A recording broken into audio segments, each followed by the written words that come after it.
Welcome to The Explainer. Today, we're going to dig into something called the Motivation Code. It's a framework that's all about helping you figure out what truly drives you, to do the work that feels satisfying and that you're actually great at. Have you ever felt that? It's such a strange, frustrating feeling. Like, on paper, you are the perfect person for the role, you're capable, but something just feels off. You're not alone, believe me. It points to this really deep disconnect a lot of us feel in our careers. So, the book gives us this perfect example of what I'm talking about. It's a story of an engineer named Frank. On the surface, this guy had it all, but his career was hitting this weird, confusing crisis. And here's the thing, what Frank was going through, it wasn't just his problem. His struggle is just one small piece of a huge global story about people feeling checked out at work. So get this. In his old department, Frank was an absolute rock star. He was all about research, diving into complex technical problems. He loved it. But then he gets this promotion, and suddenly he's miserable. The new role was all project management, negotiating, getting bogged down in details. His performance just tanked, and he had no idea why. It just didn't make sense. And look, Frank's story and stories like it, they have this massive economic footprint. According to Gallup research mentioned in the book, you're looking at up to $605 billion a year in lost productivity in the US alone from disengaged employees. That's not just a few people having a bad day. This is a systemic problem. And if you break that down, it's pretty startling. Only about 1/3 of the American workforce feels genuinely engaged with what they do. That means a whopping 2/3 of us are kind of just phoning it in, going through the motions.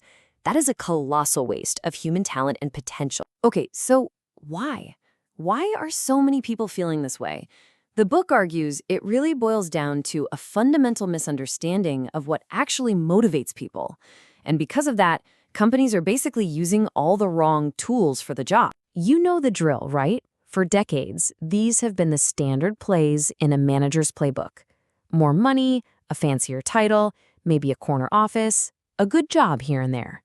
And look, it's not that these things are worthless, but they're a one-size-fits-all approach, and they rarely light that real, long-term, passionate fire in people. And the book has a name for this. They call it brute force motivation.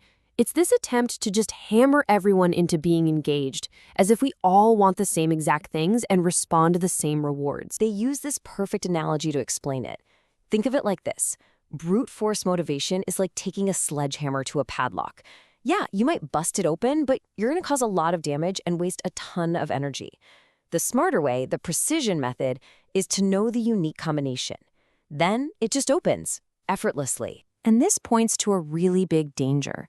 There's some classic research by a psychologist named Edward Deci that showed when you lean too heavily on these outside rewards, you can actually kill someone's natural, internal drive to do something. And once that fire is out, you have to keep piling on more and more rewards just to get the same old result. Okay, so if brute force is out, what's in? What's the precision approach? Well, it all comes down to understanding something the authors call your motivation code. And this right here is the key. Your motivation code, or your M code, is basically your personal motivational DNA. It's that unique wiring inside you that dictates which activities and outcomes give you that deep, lasting feeling of, yes, this is what I meant to be doing. It's what drives your best work. And here's what's so important to get. This code isn't just how you feel on a Tuesday. It's unique to you. It's constant, no matter what you're working on, and it's pretty much unchanging over time. It's a fundamental part of who you are. All right, so let's circle back to Frank, our engineer. How does this whole concept explain what happened to him? Well, once Frank actually took the motivation code assessment, it was like the fog just lifted. The whole puzzle of why he was so fired up in his old job and so completely miserable in the new one, it suddenly made perfect sense. In this table tells you everything you need to know. His top motivations, the things that truly energized him, were all about achieving his potential and learning new things. But that new job, it forced him to live in his draining motivations, things like organizing and just getting projects to the finish line. He was basically being starved of the very work that gave him energy. No wonder he was miserable. So it turns out Frank's drivers are just a couple of the 27 different motivational themes the book identifies.